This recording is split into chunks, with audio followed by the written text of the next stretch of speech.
Okay, so last time we see another board video. This is another board video. So the last time we saw board as the Romans dealing with the Ptolemies. This time the colors have been reversed, or I think this is board's last color, right? Light blue, although the factions have been reversed, but FFM is no longer here. We will be having Palank, SVN.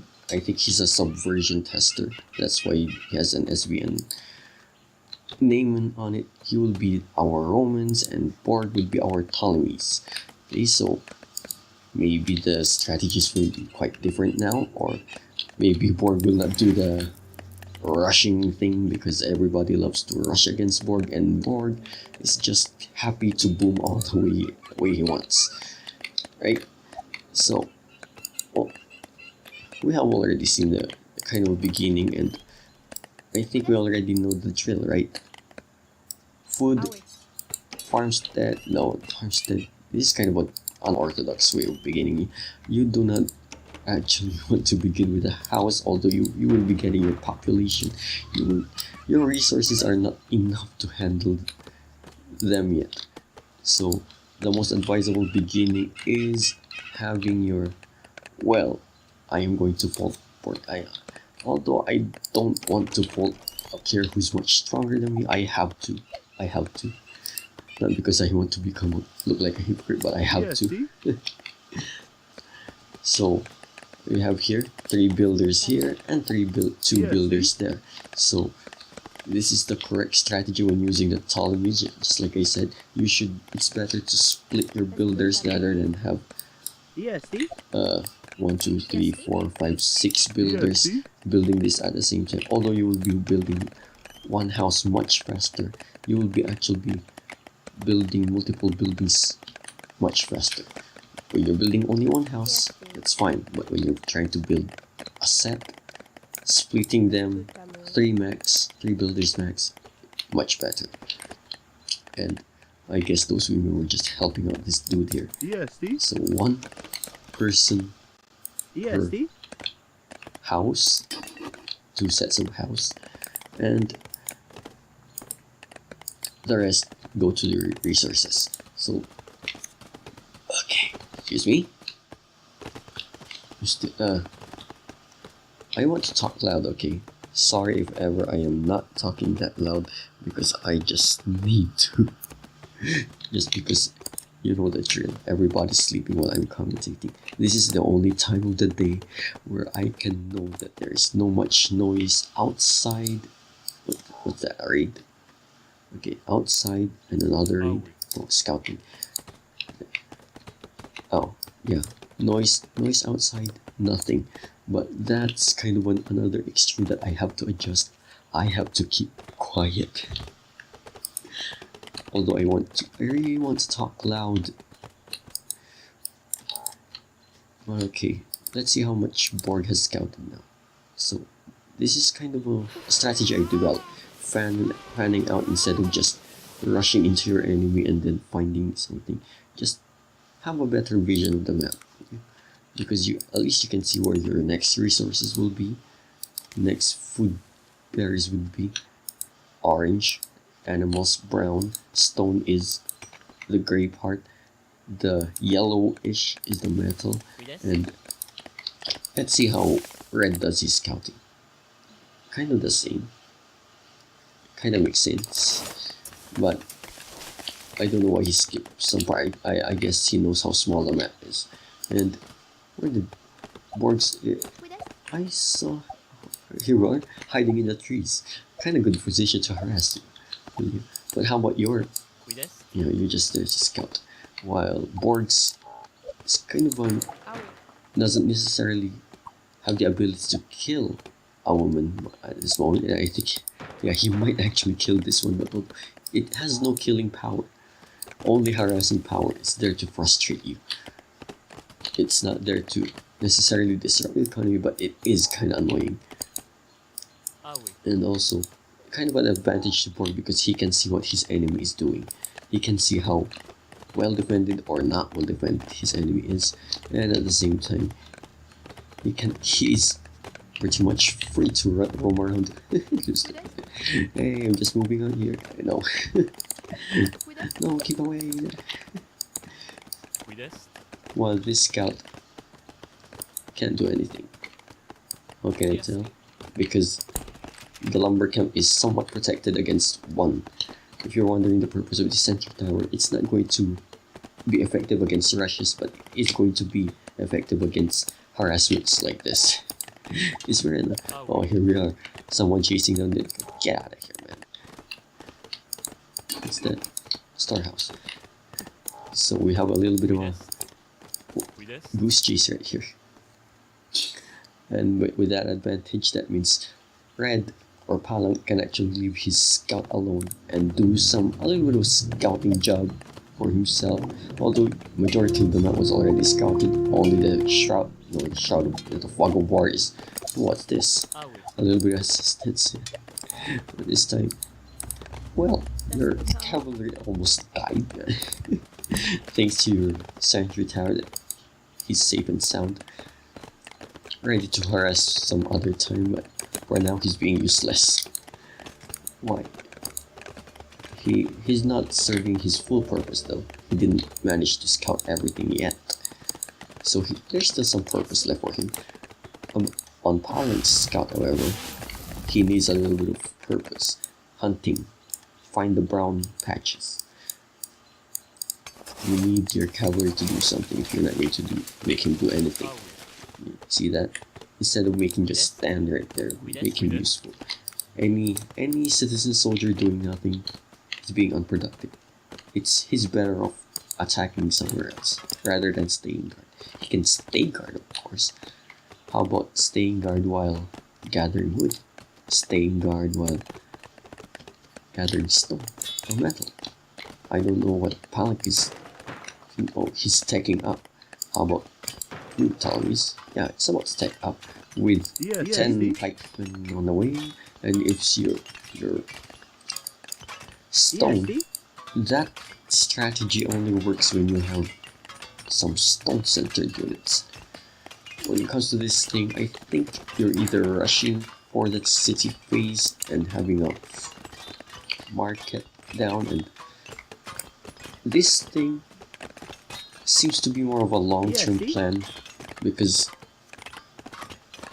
city phase, only the stone you'll be spending might be a fortress, or you might be preparing to build a civic center, because that's Ford's style, right?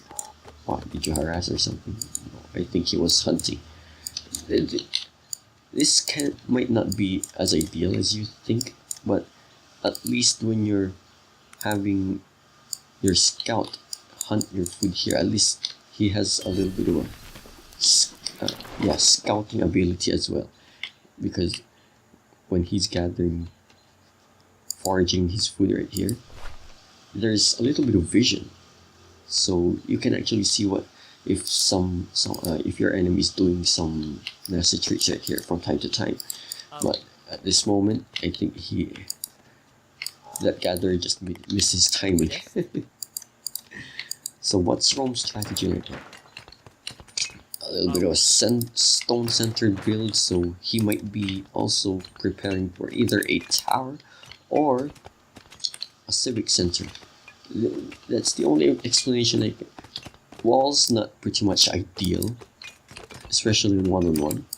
You can do that if you want, but walls are almost useless currently in the game unless there is a significant choke point, and with a very open map like this, walls are not preferred. So I don't know why you guys prefer tower, of course. Pardon me about that. Tower. The tower costs stone. There are some factions that have, they also cost wood, but they still cost stone. So that's one big use of it. And so we can see here that the metal miners have obtained their number. If you guys are wondering why women are here, they are very slow at mining, but because of their inspiration aura that makes nearby mills work faster, it's actually a rule of thumb to have one or two women gathering stone along with men. just so you can have that extra little boost. Or if you don't want a woman mining here, maybe this position is ideal. Have a farmstead here and the storehouse here, so that at least that hour can still work. So that's a little bit of a tidbit for you right there. And let's see, you can see here that a little bit of farm-centered build, because of course when it comes to hunting, the Ptolemies have a little bit of a advantage. There's some food right here, although there's a food patch right here that Red can take advantage of. He knows that there's there, and both players have seen the entire map, but I don't think it's as safe. Yeah, I can feel the sentiments. I would agree that this place is not safe enough unless you are prepared to strengthen your position. House, when the town bell rings, civic bell rings, sorry about that, I need to use my terms correctly. This is not another RTS, this is the 0AD. The civic bell rings, women hide to the nearest shelter. And the nearest shelter for our farmers here, the civic center. The others, houses. And this house can garrison up to 6. And if you wonder why he can train women, there's an upgrade here. I don't know if Borg used. Yeah, he also used that.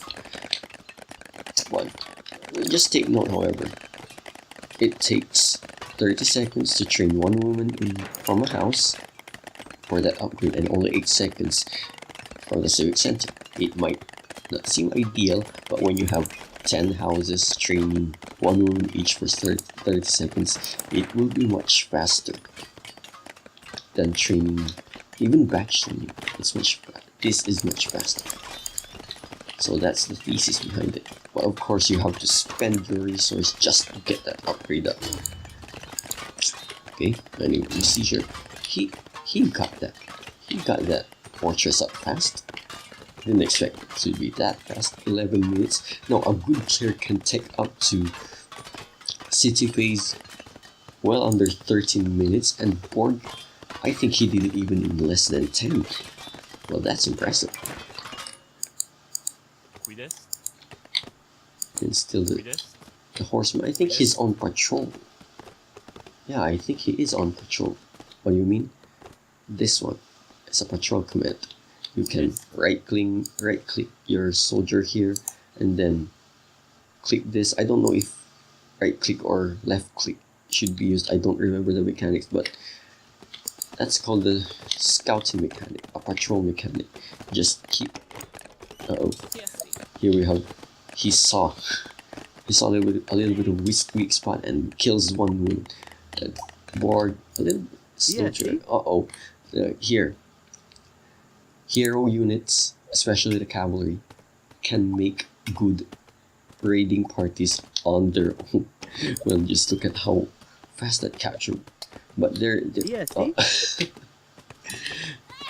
you can see here that just one or two hits, and he can hit them. Just look at the harassment from Borg. Compared to that cavalry that was doing here, he managed to kill 1 or 2 women, but Borg has killed at least 5 or 6 women, and an elephant while he's attacking. He's distracting. Okay, Borg is distracting Phalanx. I pronounce it as Phalanx. Okay, he's distracting everybody with this hero raid. I don't know why he used that hero raid while having an elephant to take down buildings. They are your siege weapons. Historically, they're not, but I think I addressed that before. But okay, he's damaging the economy, distracting the soldiers while well, at least Phalanx saw that. But there goes the storehouse and some cavalry people addressing this problem, and I think Borg is mismanaging a little bit because he needs to take care of his hero unit, and he's going to die anyway. Well, he has done the damage anyway. And here comes the second elephant. Oh no, if you have If you can hardly even stop one siege weapon, think of two. And oh, that territory. So here's a little bit of an addition to Borg's tech. Use your hero to distract or disrupt the economy, do your raid, have some elephants take down the buildings while you're raiding, and while you're destroying your buildings, build a military colony, because a successor faction like the Ptolemies cannot build a second civic center. You're only limited to one, but at least you can build a military colony. A military colony is just like a mini civic center. So they're 200 cheaper, weaker, built faster, but functions almost the same way as a civic center. They are your territory grabbing buildings. Right, so here we go again. A little bit of a raiding and another fortress and a little bit of barracks here. I don't know what the purpose of this barracks. I think no, I'm not sure what that purpose is. But how about the here? Are you going to train your hero again or something? That's going to hurt, you know. Yeah, hit it. This is Ptolemy the Fourth. Philopator, father loving. I'm not sure about the translation. Of course, Philopator means love and father, but I actually translate this either as beloved father or father of love or something like that. But father loving, I don't know. I'm not sure. I'm not a Greek expert or Latin. Philos, yes, that's Greek. I'm not sure if father loving is actually the correct translation for that.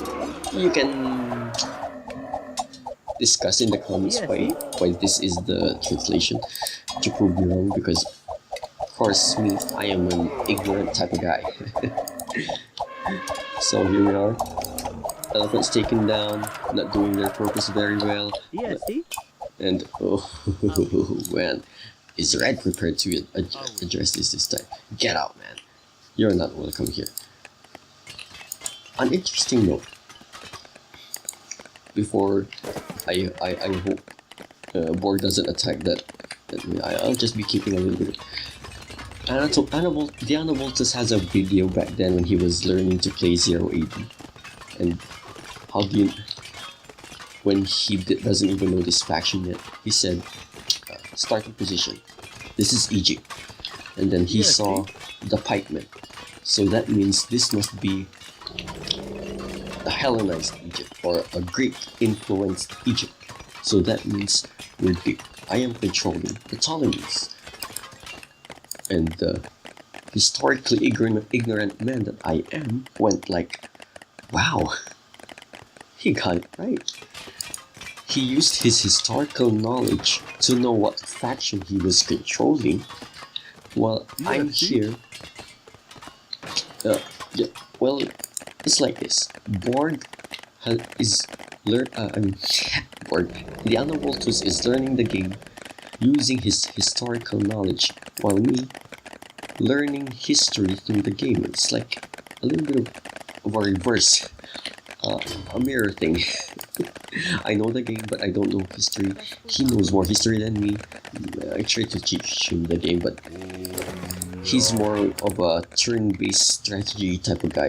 You can see in his videos, he favors Free Orion, Civilization, things like that. Those games, I love to play them, but I don't know how to play them. I could learn if I wanted to, but I just can't. I have 0 AD to fill up my strategic game with. You know what? This is kind of an insult to Red's part, especially that he can see what's going on. It's like when you're building a library, something that has no real defensive value or anything that's military in front of your enemy's face, That's an insult. It's like, hey, I'm building a base in front of you, and you can't do anything about it. You can call this a little bit of bad manners, but I don't think Borg knows. Does Borg know that? Yeah, he knows. He knows that Palak knows. So it's kind of a little bit of saying, hi, I'm right here. I can attack whenever I want, or you can come at me, bro. And you can't actually do anything with my economy because I am too stable. On every side of the map, you can't sneak past around me, and by the looks of things, Rogue can't do that either. Yeah, at least this time he's going for some champion units of his own. The Extraordinarius. I don't know why their name is the Extraordinary. I never. Yeah, it sounds Latin, but I don't think they are a real name. I never heard of them. Again, my historical ignorance is showing. But let's just get to the action because this is a very big attack. This is a very big onslaught. Just look at this. Soldiers. Also, our father-loving guy here. Just look at that rapier. Our pikemen have 40% greater health during his ranking. It's a permanent bonus all over the map. So every pikeman or every infantry dealing with against infantry here, too distracting because you also have siege weapons dealing with their structures and you can't do anything about it because you have to address the soldiers first. But there have been successful people who have managed to go with the siege weapons first and then deal with the infantry, but this is just too chaotic for my eyes. And let's just give Borg the props because he can do. He can sneak around using his other units, and because he has done that the first time he attacked, right? But this time, I'm going for a full-fledged frontal assault and try to match. It's a little bit of challenge of strength. So we will just be asking whether Rome can do this or not. This is so unlike the last time. This is so unlike Borg, right? Or the game where Borg, as the Romans played against the time, he didn't go for a rush. He did go for a raid, but he didn't go for that camel rush. Instead, he's going for the elephant siege type units and taking advantage of that hero's bonus. Where is that hero? He's about to die. Yeah, he's to the point of death, but Rome is just overrun. Oh, poor Rome. This is getting too much. What happened to the champion units? Well, they are getting themselves out. But how did citizens so? Did they get taken down by number? Still managed to train one and then try to kill. But this is too much of a numbers now. This is a massacre. And everybody's firing on the civic center. The only civic center that's available for Palank at the moment. And there's no military might for Rome, right? The Ptolemies are winning this. Is there a place to... Oh, the scout hiding behind the trees while his kingdom empire not yet an empire, at this you can classify it as an empire, get destroyed, which side, and he resigned. So that's the game. Okay, a little bit of evaluation. That raid from that champion cavalry, I think it was one of the winning strategies. Distract everybody using Philopator. Is that what you call him? And then while you're distracting the main army to that side, attack with your elephants, and while you're attacking, build your military colony, and then establish your base from there. The only problem for Rome, if ever he even manages to defend well, is that he has to address this kind of monstrosity of a military strength from this side of the base even before he can attack the Ptolemy's main base, which is quite large. So there you have it. There you have it. I didn't show the stats last time, so let's just show it to you. Just a little bit of a mismatch. It's a mismatch. Exploration is the only advantage that Palink did, but that's because he scouted more. And when it comes to units, heroes, everything, it was just it's not like Rome did anything wrong. It's just that he was addressing a much stronger player. So there you have it. Borg strength as the Ptolemies against the Romans, when he also displayed his strength as the Romans against the Ptolemy cavalry or camel rush. Okay, so that's the game. I guess we will see you again next time. Bye bye.